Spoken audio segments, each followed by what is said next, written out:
Coach Corey Wayne, and this is my video coaching newsletter.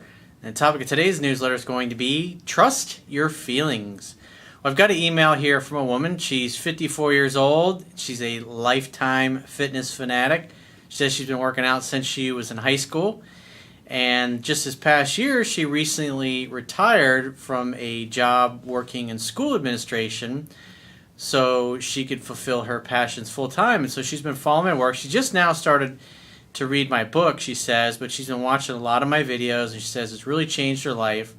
And one of the things that she really struggles with is that when she goes out with guys, most of the time she doesn't feel any kind of chemistry, but she thinks, well, maybe I'll give him a second date and maybe things will change, maybe things will develop.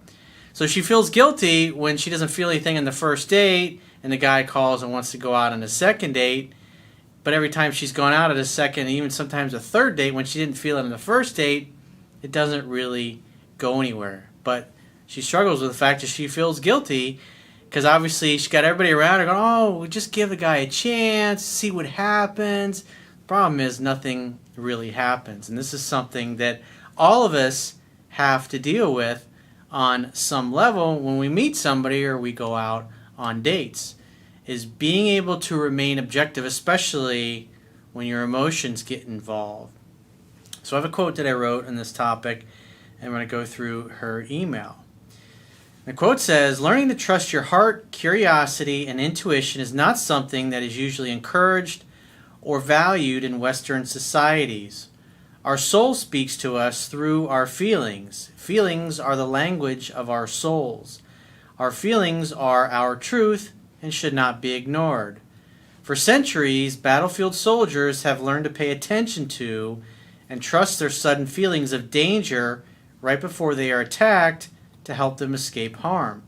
However, while you should learn to trust your intuition and feelings, you should also make sure you use your logical mind to remain objective so you can see people and situations for what they really are instead of the way you wish them to be, especially when it comes to romantic love."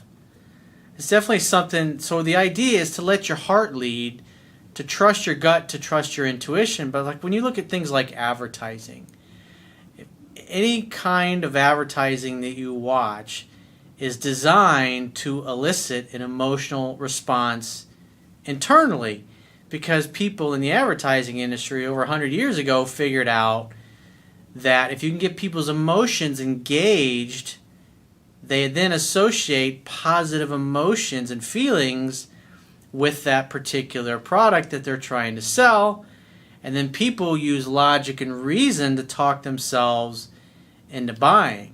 So the idea is when you meet somebody and you feel an attraction, you feel that chemistry there, trust it, explore it, but don't let it blind you to the point where you just rush headlong. And as I was sitting here going through her email, it reminded me of a woman I dated a couple years ago. And this particular gal was long distance. And I remember the first time we got together, she came to my hotel because I flew into her city. We talked for I guess about 3-4 weeks before we actually met in person. And I remember when I opened the door and she walked in to my hotel room the first time, I remember this impression, just something internally, and I ignored it at the time because we had such a great connection on so many levels, but something internally just said, oh, this ain't going to last long term. It was just a fleeting intuition that popped in there, and I was like, no, it'll be all right. But the funny thing was, 6 months, a year down the road, I realized that was really right. That feeling that I got the first time we were together physically in person, should have listened to it. But had I listened to that, I would have missed out on a lot of great memories. But at the end of the day, it's just interesting it's like the same thing when you go for a job interview and you have, because a lot of times maybe you get an offer from somebody to hire you and it's better pay, but something doesn't feel right. It feels kind of off. And then there's another job that you really like, but the pay isn't so great, but it's really where you want to be and you feel good there. And then later on, you end up taking the job that pays more because it will make sense. And then you're there for a month or two and you're like, this sucks, I should have taken the other job. That's happened to me as well in those situations. So it's learning to trust that, learning to be okay with that. Because most people, they just completely ignore it. And when they go talk, it's like what I was feeling when I got engaged to my first wife. I remember asking everybody that I worked, especially all the women that I worked with, I got asked their opinions, what they thought. Because internally, it's like it did not feel right. It's like everything inside of me was screaming, don't fucking do it. But I listened to my friends, my girlfriends that I knew, people that I worked with, and I talked myself into it. Because I also had strong emotions about letting her go and moving on, because she was really the first real girlfriend I'd ever had and the first woman that I'd ever dated at that point in my life that really loved me unconditionally no matter what. But as I've gotten older, what really taught me that whole experience was to learn to trust that gut feeling. And sometimes you might date somebody and you might be together 6 months or a year. At some point, your intuition starts talking to you and you start to realize, especially when you think things like, oh, I don't see myself with this person long term. I mean, how many people watching this, maybe you or somebody you know, have been in a relationship way longer and you stayed way longer than you should have? And it's like if you think back to when you first realized that it was fucked or was foobarred and you really should get out of it, but then you think of the consequences. Maybe you live together, or maybe worse, you're married, and you just, oh, it'll be okay. Things will get better. And that's the little lie that we tell ourselves. And as time goes by, eventually it's like a little bell ringing in the background. And when you ignore it, it just gets louder and louder and louder. And that's like the little bell that went off inside me when I first opened the door and saw this girl. I mean, she was stunning. But just something inside of me, some intuition just said, nah, it's not going to work out. And, sure enough, I was like, no, come on, I'm just being judged. No, everything else feels good. But, you don't know what you don't know. But it's just what's interesting looking back in that 6 months, a year later, when we end up going our separate ways, was like, that was always in the back of my fucking mind, was that first impression that, like, when I opened the door, just something vibrationally was off. I couldn't put my finger on it. It was always in the back of my mind. When I was younger, I would have just kept, going 1,000 miles an hour and ignoring all that. But it's like so many people say, well, I don't see myself with this person long term. And yet, I'm guilty of it. I've done it many times in my life. We stick around. Oh, it'll get better. It'll be okay. It won't be so bad. I know this job really sucks, or my new boss is a real prick, but you know what? Maybe it'll get better. Maybe I can win him or her over to my side. Or you get passed over for a promotion, and they're like, oh, well, next time around, it'll be your turn. And then the next time around comes around, and somebody else gets a promotion. And you keep telling yourself that lie that, yeah, things will be okay. It'll get better. Eventually, I'll get my shot. Instead of saying, you know what? You have to be your own agent, if you will.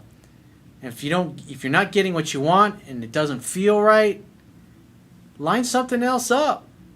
And then when you get a job, then you can leave. They say, well, hey, you were supposed to be there. Like, well, yeah, that's what you told me the first time around.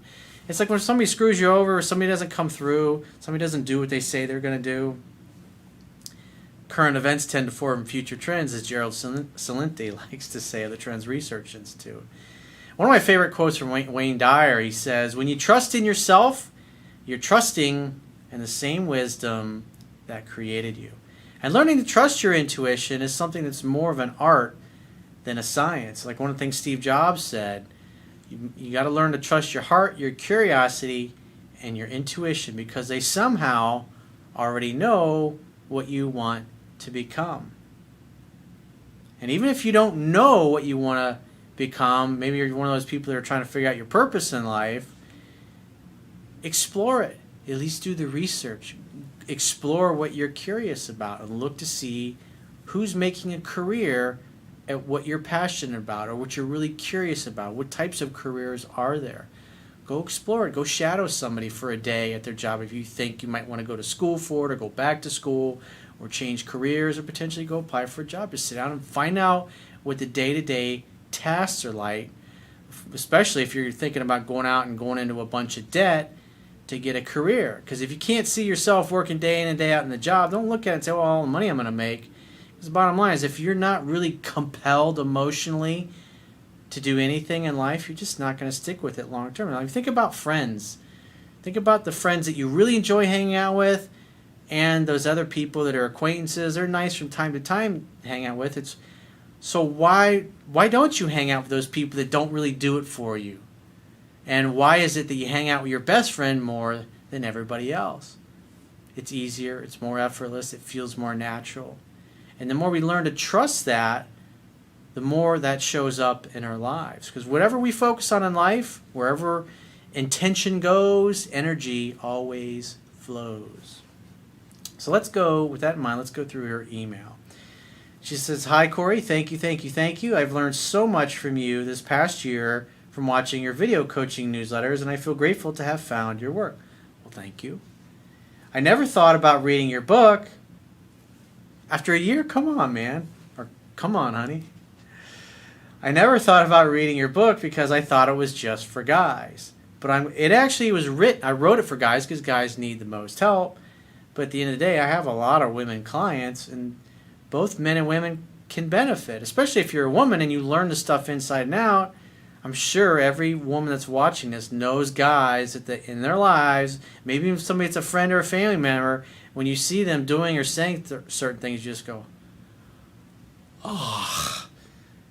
This way, if you have an understanding of how men and women operate and where they come from, you can gently nudge them in the right direction, as opposed to giving them some advice to protect their feelings and hoping they figure it out. You can actually give them something that's useful that will help them. Because I know when I was younger, when I used to get advice from women that I knew, it's almost all of it, 99.99% of it was garbage. It was useless. It was the wrong thing because it was never really honest. It was always meant and designed to protect my feelings. And it's much better to tell people the way things are and be brutally honest as opposed to blowing sunshine up somebody's ass. But I'm going to give it a shot in the next few days. I'm a 54-year-old single heterosexual woman, and I've worked out since high school, and I've amped up my workouts in the last year, and I'm training to compete in the Miss Figure competition. I consistently eat clean, and I don't drink at present. God, do I miss my cosmos. When I took an early retirement from school administration in August 2015, I continued with my other passion, which was fitness. That's awesome. Good for you. Most people never do that. Most people work a bullshit job or a career or a series of bullshit jobs their whole lives because they tell themselves that they have to be realistic. And since that's the story that they tell themselves, they make excuses. And I'm sure everybody watching this knows somebody that's not living up to their full potential, or they're always bitching about their job, and yet they don't do anything about it. And as soon as you suggest to do it, they've got a counter response. "Oh, well, I got to pay my bills. Oh, I wouldn't be able to make as much money going somewhere else. Or I got this mortgage." Or the wife would never go for it. Or my husband would never go for it. Or my boyfriend would never go for it. Or my girlfriend would never go for it. It's like they have that excuse ready to go and ready to defend it. And you can tell it's in their body language and their physiology. They don't fucking believe it. That's what's interesting. When you really understand the stuff that I teach, like if you watch the video Body Language That Attracts Women, learn that what's in the book and watch that video Body Language, and then watch people on TV. Listen to pundits, especially like now election season. It's like 24/7. That's all you see. Doesn't matter which side of the aisle you happen to be on. Look at the body language. Listen to the tone of people's voice. And most of the time, you're going to see people saying things. They're just fucking platitudes that they fucking memorized, rehearsed lines, and you can tell they don't believe anything that they're saying. It's like I was watching one of my favorite documentaries, The Fog of War. I've seen it probably, 8 or 10 times at this point. And when you look at President Johnson, back when he was talking about the Vietnam War and defending it, you look at his body language, the tone of his voice, he didn't believe any of the bullshit that was coming out of his mouth. And when you listen to what his Secretary of Defense, McNamara, was saying behind closed doors, you can tell. It's like he really didn't. He didn't believe. That's why he said, "I'm not going to seek the nomination of my party." He's just like, He didn't know what to do. He couldn't figure out a solution. He was caught between a rock and a hard place. But it's just interesting. I'm a personal trainer and a holistic nutritionist. I'm also passionate about studying the universe, divine guidance, and the laws of attraction. Anyway, all that information leads me to my question. I've been on several dates over the past 2 years, and I ended up walking to my car asking myself if I should give the guy a second date because maybe they will wow me next time. Maybe there will be a spark next time. And that's the lie that we tell ourselves. And what's interesting, when you go and you talk to your friends and you tell them what happened, everybody that you know that is settled in their life, they're going to give you their story because that's what they've done.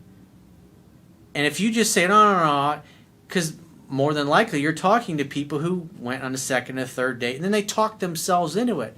So many women marry guys that they're not in love with. I wrote about one in my book that I met, and she was telling me about her husband and the fact she didn't fall in love with this guy for 2 years. And after they were married, I mean, they dated for like 3 or 4 years. So literally, it took her 5 years to fall in love with this poor bastard. And he had no fucking idea. And it's so sad that people are like that. And so you talk to a woman like that who's made that kind of a decision, or like it took her 5 years, and one of her girlfriends goes, I'm just not feeling anything. Oh, just give it time. It took me 5 years. And so we all want everybody to make, it's like people that are single, they want everybody else around them to be single, and they justify their single life. And people that are married, they want everybody who's single to be married because it reinforces and justifies their choices. So always remember that. When you're going to get advice from anybody else about anything, look at their life, look at their experiences. Do they have the kind of career or business or life or lifestyle or relationships or friendships that you like and you'd want to emulate? And if the answer is no, if they don't have the standard that you aspire to and you're asking them for advice, they're going to give you their story, which is their justification for settling. So you always got to keep that in mind because 99% of the people that you're going to encounter, that's the way they've chosen to live. I've gone out a second time with a few of the men, and I end up saying no to the third date because there's nothing there that ignites me. I've always found that it's either there or it's not. And when you look at guys that are pickup artists, or I talk to guys like, oh, I want to sleep with 100 women. I was like, whatever, dude. If that's the experience you want to have, then great. But it's like, what will cause a guy to go sleep with 100 different women over the course of a year or two and not think anything of it? Do you think they felt anything about any of those women? Of course not. You can't just walk away and just go hit and run like that and not feel anything for the other person. I mean, the only way you're going to be able to go through that is to not feel anything for them. Because if you did feel something for them, you'd want to stick around. It's this, it's the same thing about like when I talk about friendships. Do you want to hang out with a best friend, somebody that you really enjoy and you have similar goals, similar values, somebody you connected with the first time you met them, versus just picking some random person on the street and saying, you know what, I'm going to become their best friend and I'm going to make them want to be my best friend. That's force. That's making too much of an effort. Things aren't going to flow in that type of thing. But how many of us do that in our intimate lives? It's like with most of us, our friendships, we choose to be friends with people that we really, really like and we really get along with. But when it comes to our romantic life, we do like the exact opposite of it. We try to force ourselves to do what she's doing here. And if she's going and talking to her girlfriends who have settled and kept going out with a guy when there was nothing there and then eventually married them, as a lot of women do that, those women are going to try to get everybody to do what they've done because then they don't feel so bad about their shitty choices. She says, I don't mean looks either. I love to talk about weightlifting, eating clean, the law of attraction, and I know you know that the universe is a holographic universe and the like, just bouncing thoughts off each other. I was like, yeah. When I think about all the people in my life that are into the things that I'm into, that spiritually into the things that I'm into, that understand I can have a coherent conversation with them and they can totally get where I'm coming from and they can add value to the conversation, it's very rare. Most people don't think this. If you're sitting there watching this video, you're an oddball, because most people are not going to invest the time to improve themselves, whether it's their career or their relationships they want to get better, or they want to figure out what their purpose is, or they want to take care of their body. Most people just are not open to it. And you're one of the rare people who is. You're the trendsetter in your social group or your peer group.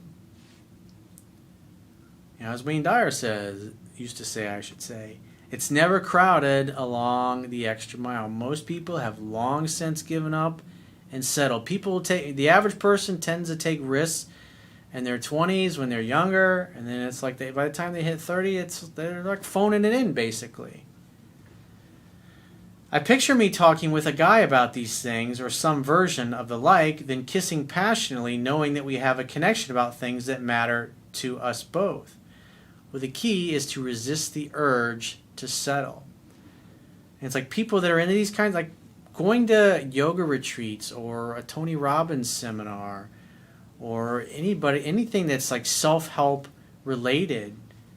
Like, that's why I enjoy going to network chiropractic retreats. What I like going to those, when I do go to those, is like, I usually know a lot of people there because I've been going for about 12 years now at this point. And what is interesting about the people that are under network chiropractic care is they make eye contact with you. They look you in the eyes, and it's like it's like soul to soul. And they smile, they engage you in conversation, and things just flow. They eat healthy, they tend to juice vegetables, they tend to eat organic foods, they tend to be into yoga or working out.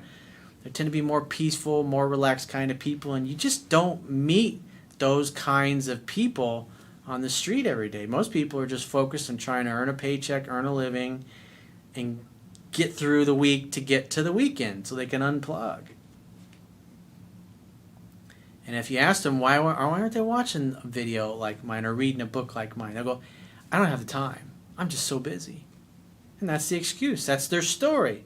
That's what they tell themselves so they don't have to do anything about it. I used to feel badly about myself saying no to a second or third date, and subconsciously say things to myself like, Samantha, do you think you're all that? Absolutely. Because if you don't think you're awesome and spectacular, you will never let another human being think you're awesome and spectacular. You'll constantly be around people. When you don't think you're spectacular, you'll constantly justifying keeping people in your life who don't think you're spectacular. And that justifies your worldview. Remember, people will act consistently with how they view themselves to be, whether the view is accurate or not. So if you got people in your life who don't celebrate you, who don't think you're awesome, who aren't trying to be awesome themselves, who don't always have a positive, uplifting word of encouragement for you, you should limit your time around them and spend your time with people who are like-minded, that share the same goals and values. Because people that share the same goals and values, they'll lift you up. And people that don't, they'll tear you down and bring you down to their level. I mean, think about this. It's like when you're working at a certain job, you tend to hang out with the people that you work with. And if you're like me, I had many jobs that I worked over the course of my life before I became an entrepreneur. And like I always tended to hang out and socialize with people that I worked with. And then when I would change jobs, pretty much all those people, with the exception of a few that are still with me to this day, it's like they just all kind of fade away. They fade into the background. And you start hanging out with the people at the new job. And then you leave that job, and then you don't hang out with those people as much. And then it's like there's always new people coming into and out of your life. The idea is to try to get better.